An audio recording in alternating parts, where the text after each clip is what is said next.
झारखंड शैक्षिक अनुसंधान एवं प्रशिक्षण परिषद रांची झारखंड वार्षिक परीक्षा 2022 से 2023 मॉडल प्रश्न पत्र कक्षा 8 विषय गणित। समय जो रहेगा वो आप लोगों का 1 आवर रहेगा और टोटल मार्क्स जो रहेगा दोस्तों वह 50 अंकों का रहेगा।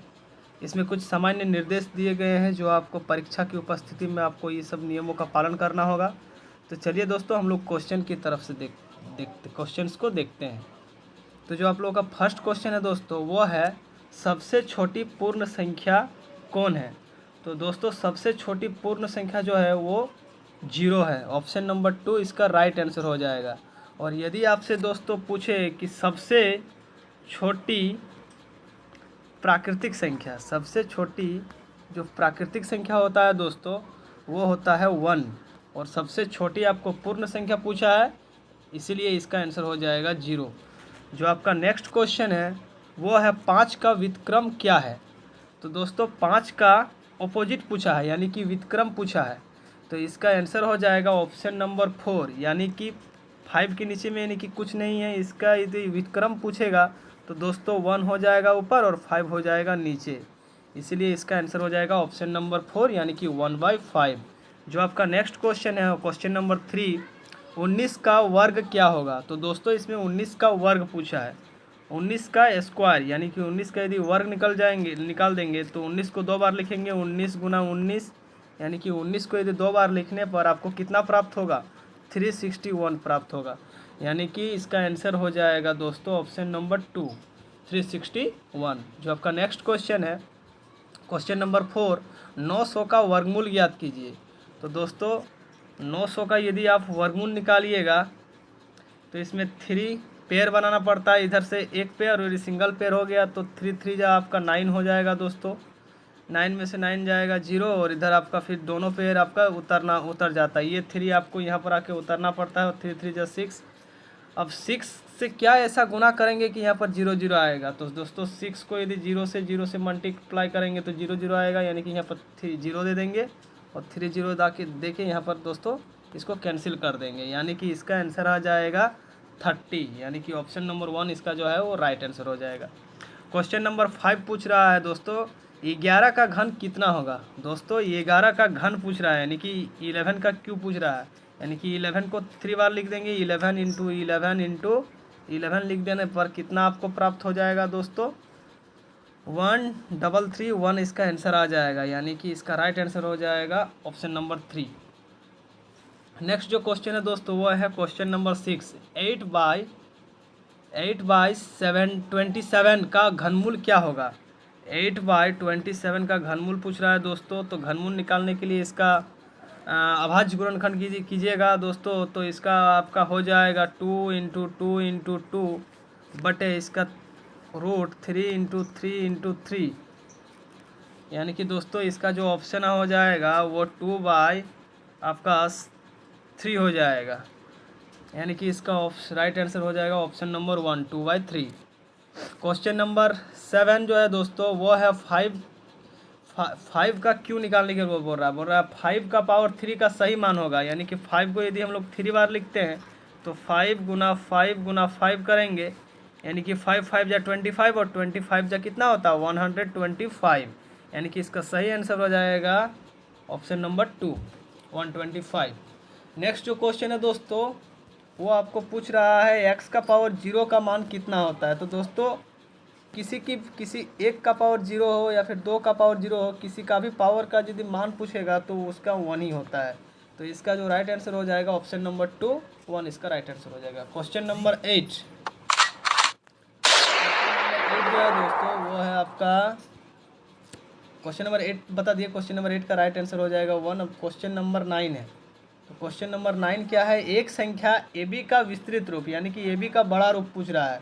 तो इसका ऑप्शन नंबर 1 इसका राइट आंसर हो जाएगा इसका राइट आंसर हो जाएगा दोस्तों एक संख्या AB का विस्तृत रूप है। तो इसका आंसर हो जाएगा ऑप्शन नंबर 2 यानी कि 10A + B जो है इसका राइट आंसर हो जाएगा। इसका जो नेक्स्ट क्वेश्चन है 10th नंबर वाला क्वेश्चन दोस्तों पूछ रहा है कि 10 10 नंबर का क्वेश्चन है, कौन संख्या 3 से विभाज्य है? तो दोस्तों विभाज्य कौन संख्या 3 से विभाज्य है? तो इसका राइट आंसर हो जाएगा 120। ये 122 भी 3 से विभाज्य नहीं है, ये भी विभाज्य, 119 भी विभाज्य नहीं है, और 125 भी विभाज्य नहीं है। विभाज्य क्या हो जाएगा दोस्तों? 120 विभाज्य हो जाएगा। दोस्तों समय को देखते हुए सारा क्वेश्चन को हम लोग नहीं बताएंगे, हम लोग शॉर्ट में पार करेंगे। कुछ जो हार्ड क्वेश्चन है उसका आंसर हम लोग कर के जाएंगे, बाकी आंसर आसान क्वेश्चन का आंसर हम लोग ऐसे ही टिक लगा कर चलते हैं दोस्तों, क्योंकि वीडियो ज़्यादा लंबा हो जाएगा। जो 11th का आपका क्वेश्चन है दोस्तों, पूछ रहा है निम्न में एक पदी व्यंजक है। तो दोस्तों एक पदी बहुपद, एक होता है एक पदी बहुपद, एक होता है द्विपदी बहुपद, एक होता है त्रिपदी बहुपद। तो इसमें आपको पूछ रहा है एक पदी यानी कि रेखिक बहुपद आपको पूछ रहा है। तो रेखिक बहुपद दोस्तों इसमें से आपका ऑप्शन नंबर 4 जो है 2 + x जो है वो एक पदी बहुपद हो जाएगा। क्वेश्चन नंबर 12 बोल रहा है कि -2xy का संख्यात्मक गुना है। तो -2xy का -2 जो है वो संख्यात्मक गुना है, यानी कि ऑप्शन नंबर 2 इसका राइट आंसर हो जाएगा। ऑप्शन नंबर 2 इसका राइट आंसर हो जाएगा, यानी कि -2। क्वेश्चन नंबर 13 बोल रहा है a² - 2ab + b²। तो दोस्तों आप लोग जानते हैं कि a - b का होल स्क्वायर क्या होता है? a² - 2ab + b² होता है दोस्तों। तो a - b को यदि हम लोग 2 बार लिखेंगे तो कितना हो जाएगा? a - b × a - b हो जाएगा। तो इसीलिए इसका जो राइट आंसर हो दोस्तों वो है option number 2, a - b × a - b इसका राइट आंसर हो जाएगा। a - b का होल स्क्वायर जो है दोस्तों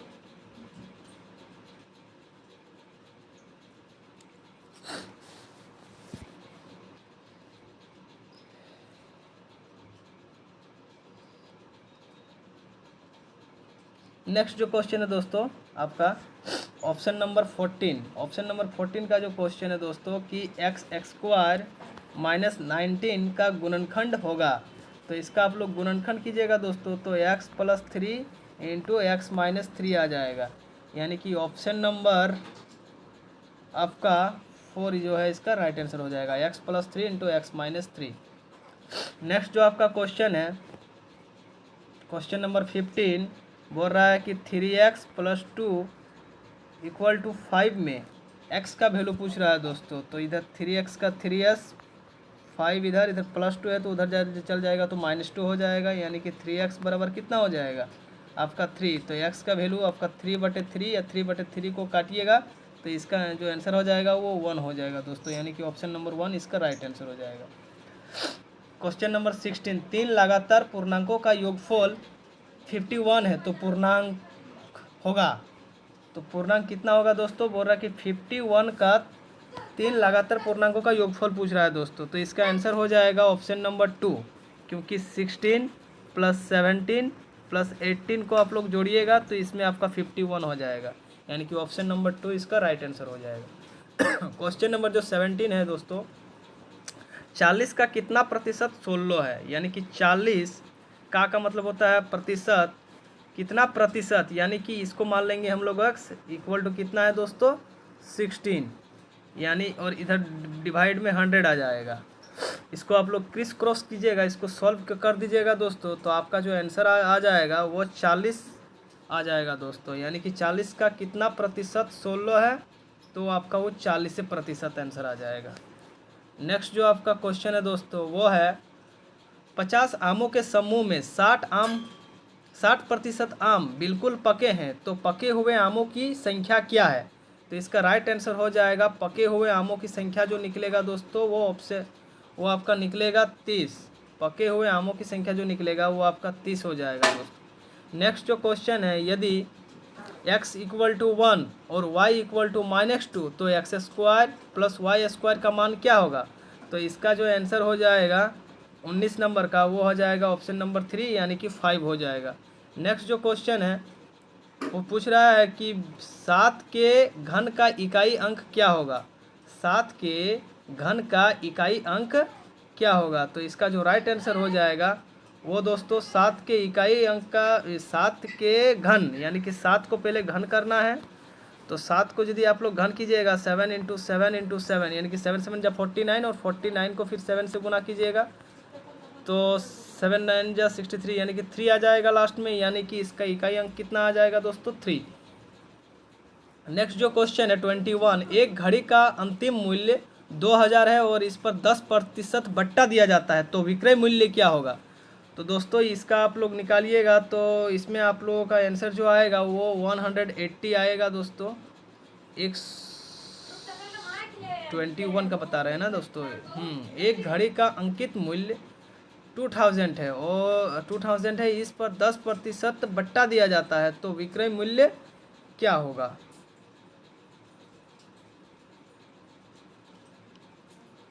तो विक्रय मूल्य क्या होगा ये।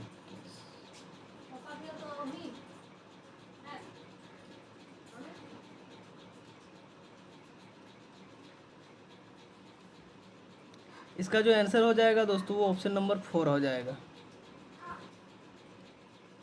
नेक्स्ट जो क्वेश्चन है दोस्तों वो है आपका कि 75 पैसा का 2 रुपया से अनुपात कितना होगा। 75 पैसे का 2 रुपया से अनुपात कितना होगा। तो इसका ऑप्शन हो राइट आंसर हो जाएगा ऑप्शन नंबर 1 3:8 हो जाएगा दोस्तों। जो नेक्स्ट आपका इम्पोर्टेंट क्वेश्चन है वो क्वेश्चन नंबर 23 का है कि दो परिमेय संख्याओं के बीच कितनी परिमेय संख्या हो सकती है। तो दोस्तों दो परिमेय संख्याओं के बीच अनंत परिमेय संख्याएं हो सकती है, यानी कि अनगिनत अनंत परिमेय संख्याएं हो सकती है, यानी कि इसका ऑप्शन जो हो जाएगा ऑप्शन नंबर 4 अनंत परिमेय संख्या हो सकती है। इसके बाद क्वेश्चन नंबर 24 है दोस्तों। क्वेश्चन नंबर 24 है, पूछ रहा है 24 में कि निम्न में कौन पाइथागोरस त्रिक नहीं है। तो दोस्तों इसका ऑप्शन नंबर सी जो है उसका राइट आंसर हो जाएगा, यानी कि 6 8 और 10। कैसे होगा दोस्तों, पाइथागोरस त्रिक निकालने का फॉर्मूला रहता है दोस्तों कि एक समकोण त्रिभुज लीजिएगा, इसका नाम ए, इसका नाम बी, इसका नाम सी, एंड समको पाइथागोरस त्रिक क्या होता है कि BC² इक्वल टू होता है दोस्तों AB² प्लस AC²। तो नियम क्या है कि मान लीजिए कि इसमें से जो सबसे बड़ा है, यानी कि क्वेश्चन क्या है 6 8 और 10, तो इसमें सबसे बड़ा कौन है 10, ये आपका होता है BC², यानी कि यहाँ पर आप 10 का स्क्वायर कीजिएगा इक्वल टू 6 है, यानी कि ये आपका हो गया AB² यानी कि 6 का स्क्वायर और AC² यानी कि 8 का स्क्वायर। इसको जब आप सॉल्व कीजिएगा तो आपका हो जाएगा 100 इक्वल टू 36 और एक प्लस हो जाएगा आपका 64। फिर इसको जब आप सॉल्व कीजिएगा दोस्तों तो आपका हो जाएगा 100, इधर भी 100 हो जाएगा और आपका इधर भी 100 हो जाएगा, यानी कि दोनों LHS equal to LHS equal to RHS, right hand side and left hand side equal हो जाएगा। तो ये आपका पाइथागोरस त्रिक हो जाएगा। ऐसा आप प्रूव करके देख लीजिएगा, इसीलिए इसका आंसर जो हो जाएगा ऑप्शन नंबर 3 इसका राइट आंसर हो जाएगा। नेक्स्ट जो क्वेश्चन है आपका, नेक्स्ट क्वेश्चन है 25, पूछ रहा है कि एक प्रेशर कुकर का अंकित मूल्य 450 है और यह 360 में उपलब्ध है, तो बट्टे की राशि क्या होगी। तो इसमें दोस्तों जो अंकित मूल्य दिया हुआ है आपका, इसमें अंकित मूल्य दिया है आपका 450 रुपया और विक्रय मूल्य दिया है आपका 360 रुपया। तो दोस्तों बट्टा निकालने का एक फॉर्मूला होता है छूट, यानी कि बट्टा का मतलब क्या बोलता है डिस्काउंट। तो इसमें आपका डिस्काउंट निकालने का छूट होता है दोस्तों अंकित मूल्य माइनस विक्रय मूल्य। तो दोस्तों आपका अंकित मूल्य कितना दिया हुआ है 450 रुपया और अंकित मूल्य आपका दिया हुआ है 360 रुपया। जब इसको आप माइनस कीजिएगा दोस्तों तो आपका 90 रुपया आ जाएगा आंसर। तो इसका जो राइट आंसर हो जाएगा ऑप्शन नंबर 3 इसका राइट आंसर हो जाएगा। नेक्स्ट जो क्वेश्चन है दोस्तों वो है क्वेश्चन नंबर 26, बोल रहा है कि यदि यदि 16 पेंसिल का मूल्य 64 रुपया है तो 144 में कितने पेंसिल आप खरीद सकते हैं, यानी कि कितने पेंसिल खरीदे जाएंगे। तो दोस्तों यदि मान लीजिए कि 16 पेंसिल का दाम दिया हुआ है 64 रुपया, तो सबसे पहले आपका एक पेंसिल का आपको दाम कैलकुलेट करना होगा। तो 64 ऊपर चल जाएगा और 16 नीचे आ जाएगा, 16 4 64, यानी कि एक पेंसिल का दाम जो निकल गया दोस्तों वो 4 रुपया निकल गया। तो इसके बाद हम लोग क्या करेंगे कि इसमें क्या पूछा है कि 144 पेंसिल में 144 रुपये में कितने पेंसिल खरीदे जाएंगे। तो आपका 144 रुपया ऊपर हो जाएगा और एक पेंसिल का कीमत कितना निकला था 4, इसको आप डिवाइडेड दे दीजिएगा दोस्तों, तो आपका आंसर कितना आ जाएगा 36 पेंसिल। यानी कि जो इसका राइट आंसर हो जाएगा ऑप्शन नंबर 3, 36 पेंसिल इसका राइट आंसर हो जाएगा। जो आपका नेक्स्ट इंपॉर्टेंट क्वेश्चन है दोस्तों वो है क्वेश्चन नंबर 27। इस क्वेश्चन को बहुत ही बारीकी तरीके से आप लोग देखिए, बिल्कुल आप लोगों को समझ में आने वाला है। जो क्वेश्चन पूछा है दोस्तों आप लोगों को पूछ रहा है कि 45 व्यक्ति किसी काम को 13 दिन में करते हैं। 45 व्यक्ति किसी काम को कितने दिन में करते हैं? 13 व्यक्ति। इधर पर्सन लिख लीजिए, इधर डे लिख लीजिए दोस्तों। यानी कि कोई पर्सन जो है वो 45 मतलब कोई व्यक्ति कोई पर्सन 45 व्यक्ति किसी काम को कितने दिन में करते हैं? 13 दिन में करते हैं।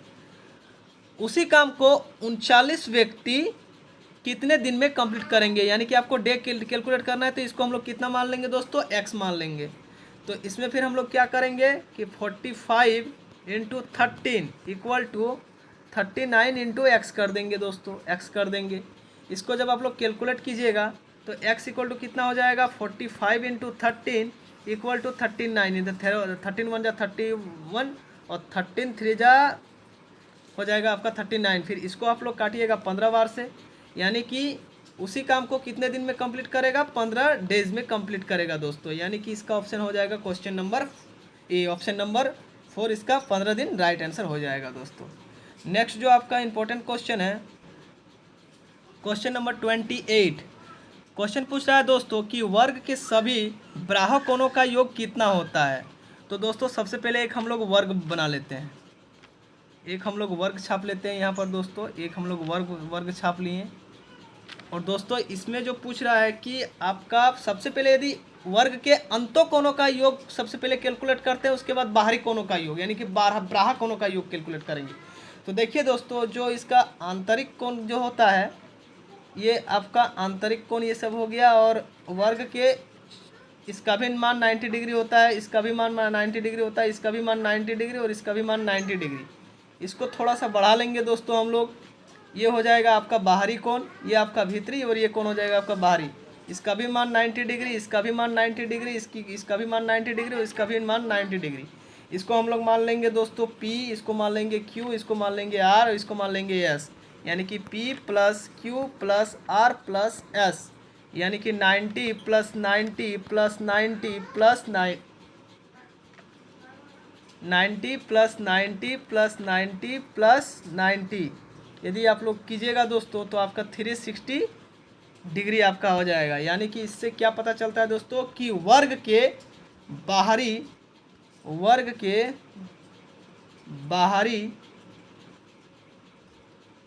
बाहरी और आंतरिक दोनों कोणों का जो योग होता है दोस्तों वो 360 डिग्री होता है। यानी कि बाहरी कोणों का भी योग होगा 360 डिग्री और आंतरिक कोण का भी मान होगा 360 डिग्री। इसमें आपका बाहरी कोण पूछा है, इसीलिए इसका जो राइट आंसर हो जाएगा दोस्तों वो 360 डिग्री हो जाएगा। आपका जो नेक्स्ट इंपॉर्टेंट क्वेश्चन है वो क्वेश्चन नंबर 29। क्वेश्चन पूछ रहा है दोस्तों कि रुपया 500 का 5% वार्षिक दर से 2 वर्ष का साधारण ब्याज क्या होगा। चलिए दोस्तों सिंपल इंटरेस्ट से आपका क्वेश्चन आ गया है, तो इसको भी हम लोग सॉल्व करते हैं। क्वेश्चन नंबर 29 जो आपका मूलधन दिया हुआ दोस्तों, जो आपका मूलधन दिया हुआ है वो आपका 500 दिया हुआ है, और जो आपका दर दिया हुआ दोस्तों वो आपका 5% दिया हुआ है, और आपका जो टाइम दिया हुआ दोस्तों आपका 2 इयर्स टाइम दिया हुआ है। तो साधारण ब्याज निकालने का फॉर्मूला क्या होता है? सिंपल इंटरेस्ट इक्वल टू होता है दोस्तों मूलधन इंटू दर इंटू समय बटे 100। इसमें आप लोग बैठा दीजिए, यानी कि आपका मूलधन दिया हुआ है दोस्तों 500, जो आपका दर दिया हुआ है वो 5% यानी कि 5, और समय जो दिया वो 2 वर्ष बटे 100। इसको 20 इधर से कट गया, यानी कि इसको 5 5 जा 25 और 25 2 जा कितना होता है 50, यानी कि रुपया 50 जो हो जाएगा इसका राइट आंसर हो जाएगा। रुपया 50 इसका राइट आंसर हो जाएगा, ऑप्शन नंबर 3 राइट आंसर हो जाएगा। नेक्स्ट जो क्वेश्चन है दोस्तों, निम्नलिखित में क्वेश्चन नंबर 30, निम्नलिखित में कौन 2D आकृति है, यानी कि कौन 2D आकृति है दोस्तों। तो 2D जो आकृति है दोस्तों वो आपका घनाभ तो आपका त्रिविमीय हो गया, बेलन भी त्रिविमीय हो गया, शंकु भी त्रिविमीय हो गया, यानी कि ऑप्शन नंबर 2 आयत जो है वो आपका 2D हो जाएगा। नेक्स्ट जो इम्पोर्टेंट क्वेश्चन है वो आपका क्वेश्चन पूछ रहा है निम्नांकित में कौन ऑयलर सूत्र है। तो दोस्तों ऑयलर जो सूत्र है दोस्तों वो आप लोगों का राइट जो आंसर हो जाएगा वो हो जाएगा F+V = E+2, यानी कि जो राइट आंसर हो जाएगा ऑप्शन नंबर 1 हो जाएगा। F+V = E+2 इसका राइट आंसर हो जाएगा। नेक्स्ट जो आपका इंपॉर्टेंट क्वेश्चन है दोस्तों वो है तो क्वेश्चन नंबर 32 पूछ रहा है क्वेश्चन कि एक समचतुर्भुज का क्षेत्रफल ज्ञात कीजिए जिसके विकर्ण की लंबाई 24 सेंटीमीटर और 10 सेंटीमीटर है। यानी कि दोस्तों जो D1 आपका दिया हुआ है, D1 24 सेंटीमीटर दिया हुआ है और जो आपका D2 दिया हुआ है दोस्तों वो आपका 10 सेंटीमीटर दिया हुआ है। तो समचतुर्भुज का जो क्षेत्रफल होता है दोस्तों वो होता है 1/2 इंटू D1 इंटू D2, यानी कि 1/2 और D1 का वैल्यू आपका कितना दिया हुआ है दोस्तों 24 सेंटीमीटर इंटू D2 का वैल्यू कितना दिया हुआ है 10 सेंटीमीटर। इसको काटिएगा 2 1 जा 2 और 2 5 जा 10, यानी कि 24 को आप 5 से इंटू कीजिएगा तो 120 सेंटीमीटर आंसर आपका राइट आंसर आ जाएगा, यानी कि 120 सेंटीमीटर स्क्वायर इसका राइट आंसर हो जाएगा, यानी कि ऑप्शन नंबर 4 इसका राइट आंसर है 120 सेंटीमीटर स्क्वायर। जो नेक्स्ट इंपॉर्टेंट क्वेश्चन है वो क्वेश्चन नंबर 33 को चलिए हम लोग देखते हैं। पूछ रहा है यदि किसी समलंब चतुर्भुज की समांतर भुजाएं क्रमशः 6 सेंटीमीटर 8 सेंटीमीटर तथा उसकी ऊंचाई 5 सेंटीमीटर है तो समलंब चतुर्भुज का क्षेत्रफल क्या होगा। यदि आपको फॉर्मूला पता है दोस्तों तो ये क्वेश्चन आपका तुरंत बन जाएगा। तो दोस्तों समलंब चतुर्भुज का जो क्षेत्रफल होता है वो हाफ इंटू समांतर भुजाओं का योग, समांतर भुजाओं का योग इंटू ऊंचाई, ये आपका होता है फॉर्मूला। तो दोस्तों इधर हाफ है और जो समांतर भुजाओं का जो योग है वो 6 सेंटीमीटर प्लस 8 सेंटीमीटर है और इसका ऊंचाई दिया हुआ है 5 सेंटीमीटर, यानी कि इसको आप लोग सॉल्व कर लीजिएगा दोस्तों। यानी कि चलिए एक लाइन आपको बता ही देते हैं 1/2 इंटू 6 और 8 को जोड़िएगा तो 14 इंटू 5, ये 2 1 जा 2 और 2 5 जा कितना होता है दोस्तों आपका इसमें सॉरी इसमें गलत हम काट दिए इसको 2 1 जा 2 और 2 7 जा 14, ये 5 नहीं कटेगा और 7 5 जा कितना होता है दोस्तों 35, यानी कि 35 सेंटीमीटर स्क्वायर इसका राइट आंसर हो जाएगा। ऑप्शन नंबर 1 इसका जो है वो राइट आंसर हो जाएगा, 35 सेंटीमीटर स्क्वायर राइट आंसर हो जाएगा। नेक्स्ट जो इंपॉर्टेंट क्वेश्चन है वो हम लोगों का क्वेश्चन नंबर 34 का है। इससे पूछ रहा है कि घन का कुल पृष्ठीय क्षेत्रफल क्या होगा। तो दोस्तों जो घन का कुल पृष्ठीय क्षेत्रफल होता है वो 6L² होता है, सबको पता है, तो इसका राइट आंसर ऑप्शन नंबर 2 हो जाएगा। नेक्स्ट जो इंपॉर्टेंट क्वेश्चन है दोस्तों वो क्वेश्चन नंबर 35 है आपका। चलिए इस क्वेश्चन को हम लोग बनाते हैं। क्वेश्चन नंबर 35 बेलन से क्वेश्चन है। पूछ रहा है कि एक बेलन की त्रिज्या यानी कि R = आपका दे दिया है 14 सेंटीमीटर तथा ऊंचाई और H = दे दिया है आपका 10 सेंटीमीटर, तो बेलन का वक्र पृष्ठ क्षेत्रफल क्या होगा। तो दोस्तों बेलन का वक्र पृष्ठ क्षेत्रफल का फॉर्मूला होता है 2πRh, बस इसमें आप लोग बैठा दीजिए, इसका राइट आंसर आ जाएगा।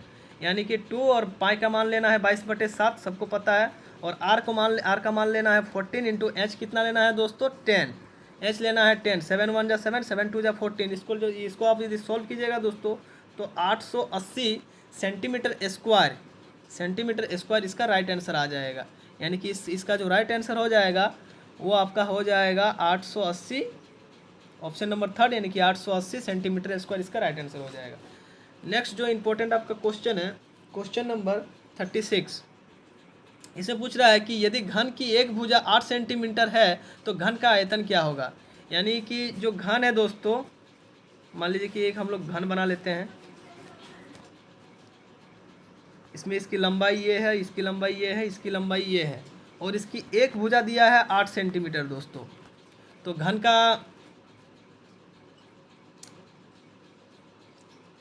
तो घन का आयतन क्या होता है दोस्तों? तो घन का आयतन यदि निकालेंगे तो वो होता है LQ। तो इसकी एक भुजा कितनी दे दी है? 8 सेंटीमीटर। तो 8 का आप लोग क्यों निकाल लीजिए, 8 इंटू 8 इंटू 8 कीजिएगा दोस्तों, तो आपका आंसर आ जाएगा 512 सेंटीमीटर क्यूब। यानी कि 512 सेंटीमीटर क्यूब कहाँ पर आ रहा है देख लीजिए, यानी कि ऑप्शन नंबर 2 512 सेंटीमीटर क्यूब इसका राइट आंसर हो जाएगा। नेक्स्ट जो इंपॉर्टेंट क्वेश्चन है दोस्तों वो क्वेश्चन नंबर 37 है। चलिए क्वेश्चन नंबर 37 को हम लोग देखते हैं। क्वेश्चन पूछ रहा है कि यदि बेलन की त्रिज्या और ऊंचाई क्रमशः 7 सेंटीमीटर और 10 सेंटीमीटर है तो बेलन का आयतन ज्ञात कीजिए। तो दोस्तों इसमें आपका क्वेश्चन दे दिया है R इक्वल टू कितना दिया हुआ है 7 सेंटीमीटर, और नहीं दोस्तों इसको जो त्रिज्या है, त्रिज्या दे दिया है आपका 7 सेंटीमीटर और आपका हाइट दिया है आपका 10 सेंटीमीटर। तो बेलन का आयतन क्या होता है? Pi R square H, pi R square H होता है, यानी कि इसमें बैठा देना है पाई का मान 22/7 इंटू आर स्क्वायर, यानी कि 7 इंटू 7 कर देना है, इंटू एच का मान आपका दे देना है दोस्तों 10 आर का मान है आपका 10, ये 7 कट गया, पूरा को यदि आप सोल्व कीजिएगा दोस्तों तो 1540 आपका सेंटीमीटर क्यूब में आपका आंसर आ जाएगा दोस्तों, 1540 सेंटीमीटर क्यूब। इसका जो राइट आंसर हो जाएगा ऑप्शन नंबर 1 1540 सेंटीमीटर क्यूब इसका राइट आंसर आ जाएगा।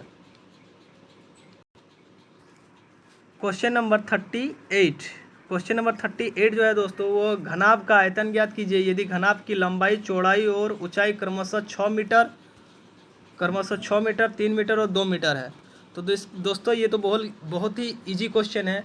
यदि इस बेलन क्या बोलते हैं, घनाभ का आयतन क्या होता है? घनाभ का आयतन होता है L into B into H, यानी कि लंबाई इंटू चौड़ाई इंटू ऊंचाई। बैठा दीजिए 6 मीटर 3 मीटर इंटू 2 मीटर, यानी कि लंबाई 6 मीटर दिया हुआ है, इसका चौड़ाई दिया हुआ है 3 मीटर और ऊंचाई दिया है 2 मीटर। इसको सॉल्व कीजिएगा दोस्तों तो 36 MQ आ जाएगा इसका आंसर। तो इसका जो राइट आंसर हो जाएगा दोस्तों वो ऑप्शन नंबर 2 हो जाएगा 36 MQ, यानी कि मीटर क्यूब। नेक्स्ट जो इंपॉर्टेंट क्वेश्चन है वो क्वेश्चन नंबर 39 है। घन में कुल कितने किनारे होते हैं? तो ऑप्शन नंबर 3 12 किनारे होते हैं, सबको पता है दोस्तों। ऑप्शन नंबर क्वेश्चन नंबर 40 दिया हुआ है कि 4 का मिलान चिन्ह कितना होगा दोस्तों? तो 1 2 3 4, यानी कि ऑप्शन नंबर 1 इसका राइट आंसर आ जाएगा। यहीं पर यदि 5 का मिलान चिन्ह पूछता दोस्तों तो 1 2 3 4 और यहाँ पर ऐसा एक लकीर खत दे देते तो 5 हो जाता दोस्तों। मान लीजिए 11 का पूछता, 11 का मिलान चिन्ह पूछता तो क्या करते? 1 2 3 4, देखिए यहाँ पर ऐसा एगो 5 हो गया, फिर 1 2 3 4 ऐसा देखिए 10 हो गया और 1 दे देते तो ये आपका 11 का हो जाता है। ऐसा कर कोई भी क्वेश्चन आ सकता है, मान लीजिए कि 4 का दिया है, 21 का भी दे सकता है, 22 का भी दे सकता है, 31 31 41 कुछ भी दे सकता है। तो आप लोग सीख गए होंगे। चलिए नेक्स्ट जो क्वेश्चन है आप लोगों का इंपॉर्टेंट वो है क्वेश्चन नंबर 41। चलिए इसके बारे में हम लोग देखते हैं। पूछ रहा है कि वर्ग अंतराल 30 से 40 का वर्ग चिन्ह ज्ञात कीजिए। वर्ग अंतराल 30 से 40 का वर्ग चिन्ह ज्ञात कीजिए। तो वर्ग चिन्ह निकालने का दोस्तों जो फॉर्मूला होता है, ये आपका क्वेश्चन है 30 से 40 का वर्ग चिन्ह आपका निकालने के लिए बोल रहा है दोस्तों। तो जो सबसे बड़ा होता है दोस्तों वो होता है उच्च वर्ग सीमा। क्या होता है दोस्तों? जो सबसे बड़ा होता है वो आपका उच्च वर्ग सीमा होता है और जो सबसे छोटा होता है वो होता है निम्न वर्ग सीमा। तो इसका एक फॉर्मूला है दोस्तों, बस खाली फॉर्मूला आप लोग याद रखिएगा, आपका क्वेश्चन ऑटोमेटिक टूट जाएगा। वर्ग चिन्ह निकालने का फॉर्मूला होता है निम्न वर्ग सीमा, निम्न वर्ग सीमा प्लस उच्च वर्ग सीमा बटे 2। तो दोस्तों इसमें जो हम लोगों का निम्न वर्ग सीमा है वो निम्न वर्ग सीमा यानी कि 30 छोटा है, प्लस उच्च वर्ग सीमा यानी कि 40 बटे क्या कर देना है 2। 30 और 40 को जोड़िएगा तो 70/2, इसको कैंसिल कीजिएगा तो इसका आपका राइट आंसर कितना आ जाएगा 35। तो इसका जो राइट आंसर हो जाएगा दोस्तों वो ऑप्शन नंबर 4 इसका राइट आंसर हो जाएगा 35। नेक्स्ट जो आपका इंपॉर्टेंट क्वेश्चन है वो पूछ रहा है आपका 42 का वर्ग अंतराल 20 से 30 की माप क्या है? वर्ग अंतराल 20 से 30 की माप क्या है? 20 से 30 का माप पूछ रहा है दोस्तों। तो इसका आपका कैसे निकलेगा अभी आपको बताएं कि आपका जो निम्न वर्ग सीमा होता है वो छोटा होता है और जो उच्च वर्ग सीमा होता है वो बड़ा होता है। तो माप इक्वल टू होता है दोस्तों उच्च वर्ग सीमा माइनस निम्न वर्ग सीमा। तो उच्च वर्ग सीमा क्या है, बड़ा है यानी कि 30, और निम्न वर्ग सीमा यानी कि 20 है, इसको घटा दीजिएगा तो आंसर आ जाएगा आपका 10। यानी कि इसका जो राइट आंसर आ जाएगा दोस्तों वो हो जाएगा क्वेश्चन नंबर 1, ऑप्शन नंबर 1 यानी कि 10 इसका राइट आंसर हो जाएगा। इसके बाद जो नेक्स्ट क्वेश्चन है दोस्तों आंकड़ों के सबसे बड़े एवं सबसे छोटे प्रेक्षणों के अंतर को क्या कहते हैं। क्वेश्चन नंबर 43 है, आंकड़ों के सबसे बड़े एवं सबसे छोटे प्रेक्षणों के अंतर को क्या कहते हैं। तो दोस्तों उसको हम लोग परिसर कहते हैं, परिसर यानी कि परिसर, ऑप्शन नंबर 4 इसका राइट आंसर हो जाएगा। नेक्स्ट जो इस इंपॉर्टेंट क्वेश्चन है वो आपसे पूछ रहा है क्वेश्चन नंबर 44, वृत्त आलेख का दूसरा नाम क्या है। तो वृत्त आलेख का दूसरा नाम दोस्तों पाई चार्ट है, याद रखिएगा। नेक्स्ट जो इंपॉर्टेंट क्वेश्चन है दोस्तों वो क्वेश्चन नंबर आपका 45 है, पूछ रहा है कि दो सिक्कों को एक साथ उछालने से हमें कितना परिणाम प्राप्त होगा। यदि सिक्के को एक साथ हम लोग उछालते हैं दोस्तों तो हम लोग को कितना परिणाम प्राप्त होता है। तो मान लीजिए कि दोस्तों दो सिक्का को हम लोग एक साथ उछालते हैं, या तो उसमें हेड आएगा या तो टेल आएगा, ठीक है दोस्तों, या तो आपका टेल आएगा या तो हेड आएगा, या तो दोनों में हेड हेड आ जाए या तो दोनों में टेल टेल आ जाए, यही हो सकता है दोस्तों। तो कुल कितने परिणाम होंगे दोस्तों, दो सिक्कों को एक साथ उछालने से हमें कुल कितना परिणाम प्राप्त होगा। या तो दोनों सिक्कों में या तो एक में हेड आए और फिर उसमें भी हेड आए, दूसरा दोनों में हेड आए, या तो एक में हेड आए या तो एक में टेल आए, या तो एक में टेल आएगा या तो हेड आएगा, या तो दोनों में दोस्तों टेल टेल आएगा। तो वो एक परिणाम, दो परिणाम, तीन परिणाम, चार परिणाम, यानी कि कुल कितने परिणाम आएंगे दोस्तों, कुल 4 परिणाम आएंगे, यानी कि ऑप्शन नंबर 1 इसका हो जाएगा राइट आंसर। देखते हैं हम लोग क्वेश्चन नंबर दोस्तों 46 है, पूछ रहा है जब एक पासे को फेंका जाता है तो उसके सतह पर एक सम संख्या है यानी कि इवन नंबर आने की क्या प्रोबेबिलिटी है, क्या प्रायिकता है। तो इसका दोस्तों आंसर आ जाएगा 1/2, यानी कि इसका राइट जो आंसर हो जाएगा वो ऑप्शन नंबर 3 इसका राइट आंसर हो जाएगा। क्वेश्चन नंबर 47 देखिए दोस्तों, पूछ रहा है कि एक थैले में 4 गो नीला गेंद है दोस्तों, 2 गो हरा गेंद है और 5 गो दोस्तों काला गेंद है, यानी कि टोटल गेंद आपका कितना हो गया, 4 2 6 और 5, टोटल गेंद आपका हो गया 11। तो आपसे क्वेश्चन क्या पूछ रहा है दोस्तों, इसकी क्या प्रायिकता है कि निकाली गई गेंद पीली है। देखिए दोस्तों यहाँ पर नीला दिया हुआ है, हरा दिया है, काला दिया है, लेकिन पीला तो दिया नहीं है। तो पीला का क्या होगा, पीला जब नहीं दिया तो इसको 0 मान लेंगे और कुल परिणाम मानी कुल प्रायिकता कितना है 11, यानी कि 0 को 11 से भागा देंगे तो आपका 0 आ जाएगा, इसीलिए इसका आंसर कितना हो जाएगा, ऑप्शन नंबर 1 इसका हो जाएगा 0। और इसी में यदि दोस्तों आपको हरा रंग का प्रायिकता पूछता तो हरा नहीं है दोस्तों, सॉरी पहले नीला का, यदि नीला रंग का प्रायिकता पूछता तो नीला कितना था 4 और कुल परिणाम 11, यानी कि नीला रंग का परिणाम पूछता तो 4/11। इसी में यदि आपका हरा का पूछता तो हरा रंग कितना था 2 और कुल परिणाम 11, यानी कि 2/11 हो जाता। और यदि काला रंग का प्रायिकता पूछता तो दोस्तों 5/11 हो जाता। नेक्स्ट जो आपका इंपॉर्टेंट क्वेश्चन है दोस्तों वो है मूल बिंदु। अब ये 48, 49 और 50 को देखने के लिए आपको निर्देशांक ज्यामिति के बारे में कुछ आपको जानकारी ले लेना जरूरी है, आप ये सब बना पाइएगा। देखिए दोस्तों ये मान लीजिए कि ये एक हम लोगों का निर्देशांक ज्यामिति को ले लेते हैं। ये दोस्तों आपका x हो गया, ये आपका x डेक्स हो गया, ये आपका दोस्तों y हो गया और ये आपका दोस्तों y डैश हो गया, y डैश हो गया। तो दोस्तों इसमें देखिए ये होता है आपका फर्स्ट चतुर्थांश, ये आपका होता है सेकंड चतुर्थांश, ये दोस्तों आपका होता है थर्ड चतुर्थांश और ये आपका होता है दोस्तों फोर्थ चतुर्थांश। यानी कि ये प्रथम चतुर्थांश और ये आपका दूसरा चतुर्थांश, ये आपका तीसरा चतुर्थांश और ये आपका चौथा चतुर्थांश। दोस्तों जो प्रथम चतुर्थांश में जो होता है उसका भुज और कोटि जो होता है वो दोनों प्लस प्लस होता है दोस्तों। और जो द्वितीय चतुर्थांश होता है उसमें प्लस माइनस होता है। और जो तृतीय चतुर्थांश होता है उसमें दोनों में दोस्तों माइनस माइनस होता है। और जो चतुर्थ चतुर्थांश होता है दोस्तों उसमें एक माइनस होता है और एक प्लस रहता है दोस्तों। तो इसमें देखिए अब, और जो मूल बिंदु होता है दोस्तों, मूल बिंदु वो 0,0 का होता है, यानी कि x, y, इसको बोलते हैं हम लोग भुज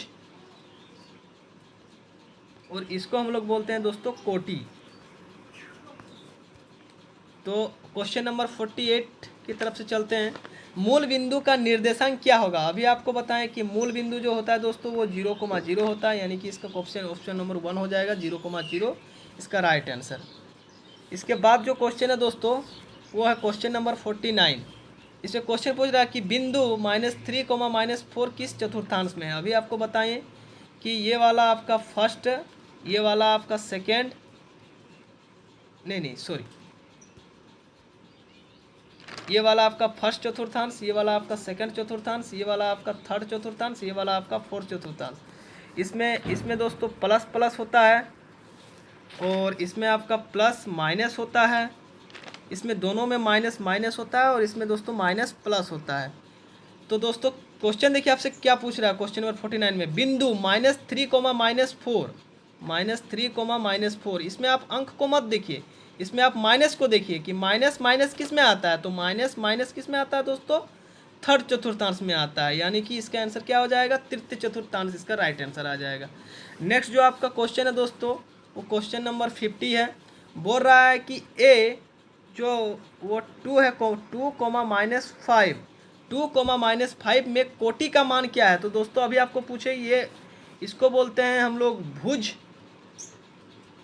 और इसको हम लोग दोस्तों बोलते हैं कोटि, यानी कि कोटि का मान कितना है दोस्तों? -5 है, यानी कि कोटि का मान कितना है? -5, यानी कि ऑप्शन नंबर 2 इसका राइट आंसर हो जाएगा। ऑप्शन नंबर 2 इसका राइट ऑप्शन हो जाएगा। तो दोस्तों आप लोगों के सामने मैं 50 क्वेश्चंस का हल लेकर के आया। आशा करता हूं कि ये वीडियो जो 13 अप्रैल 2023 को आपका एग्ज़ाम होने वाला है, 13 तारीख को, जितने भी छात्र हैं 8 क्लास के सबका एग्ज़ाम अच्छा जाएगा। और भी ये तो सेट है दोस्तों, अभी तक जेक ने एक ही सेट जारी किया है, हो सकता है कि आज या कल 2-3 सेट और जारी हो जाए।